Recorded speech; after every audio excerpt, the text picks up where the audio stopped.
First of all, we have NURAIEN BINTI MOHAMMAD NAZARUL, which will be presenting about the analysis of theory of liberalism. We also have AZRI bin SUKRI that will be presenting about the conclusion of liberalism. We have NURAIEN SHAZLINDA binti ZAKARIA that will be presenting for the introduction of liberalism. And then we have SOPHIERA ADLI binti ROSDI that will be presenting about the main points of liberalism. And last but not least, myself, ZUEARWIENA binti HAZNI, and I will be presenting about the impact of liberalism toward international relations.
Going to present the introduction of liberalism.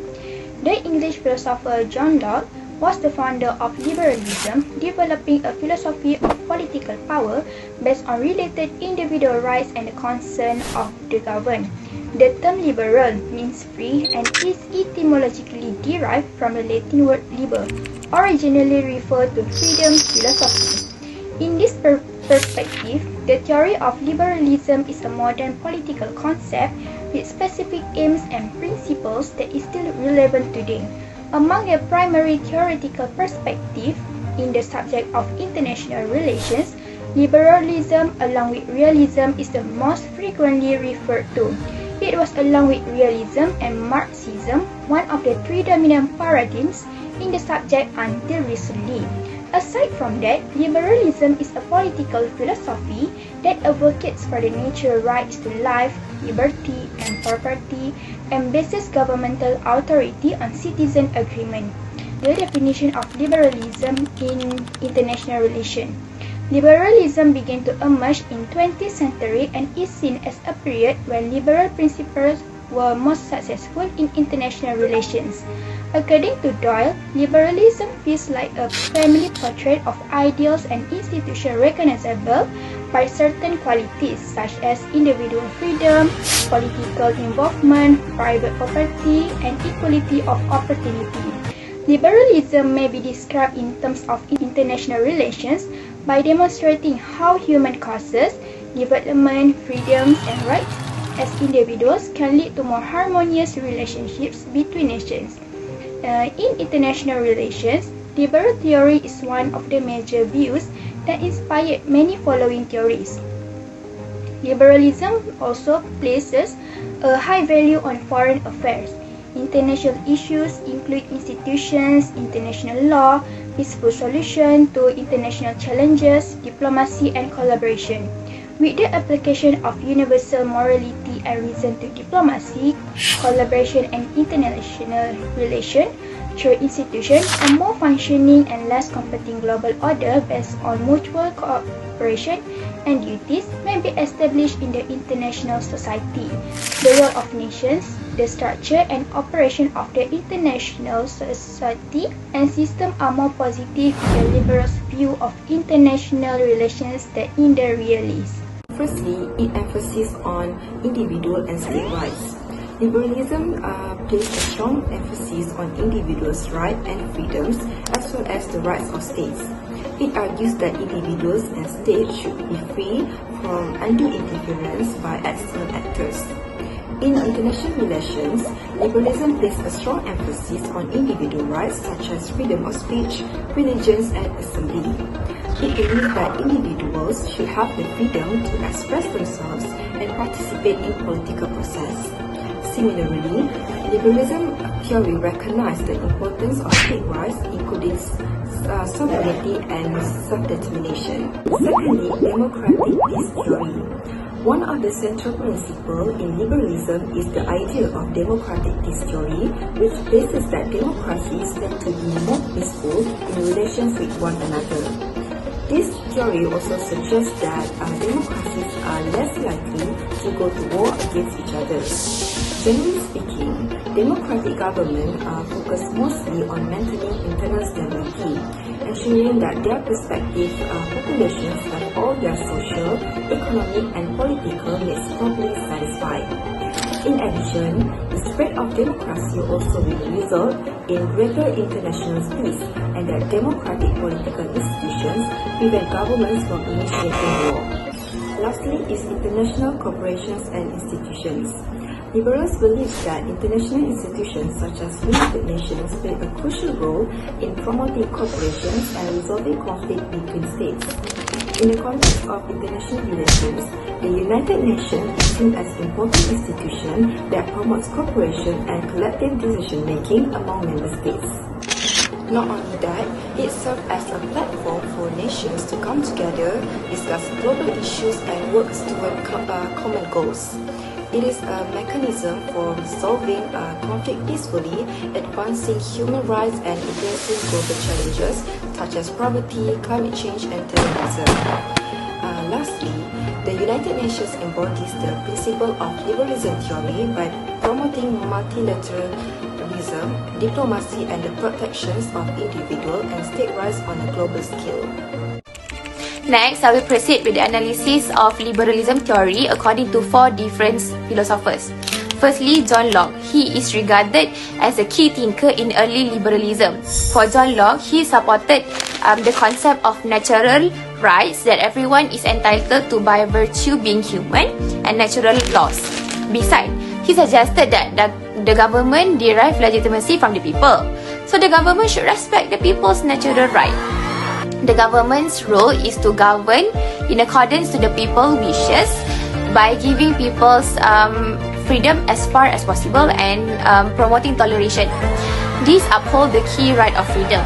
If the government does not do this, the people have the right to disobey or overthrow it. Next, John Stuart Mill. He was the most influential English philosopher of the 19th century because he was a naturalist, a utilitarian and a liberal. He argued that self-regarding rules, freedom people should have to do things to themselves, should never be limited. Other regarding rules, the freedom to do things to other are actions which need to be restricted or can be restricted, but only if they could harm to others or limit their freedoms. He also strongly supported toleration and the right to hold minority views. He suggested that just because a belief was widely supported, that did not make it right. Montesquieu is, to be sure, unanimously deemed one of the fathers of liberalism, particularly by dint of his theory of the separation of the three powers. The theory argues that branches and role of the government, legislative, judiciary, and executive, should operate independently to prevent any individual or institution from becoming too powerful. Montesquieu argues that the legislative power alone should have the power to tax, since it can then deprive the executive of funding if the latter attempts to impose it will arbitrarily. Likewise, the executive power should have the right to veto act of the legislature, and the judiciary should be independent of both the legislature and the executive, and should restrict itself to applying the laws to particular cases.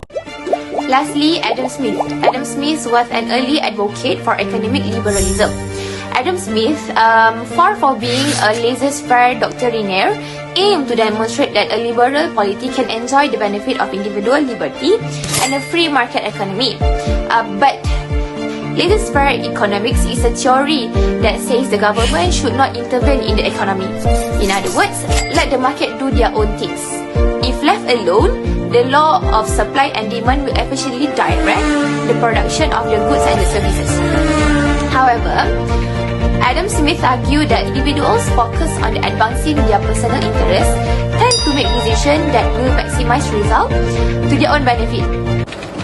In the next part, we are going to talk about the impacts of liberalism towards international relations, which is the first one is to avoid the use of war and aggression.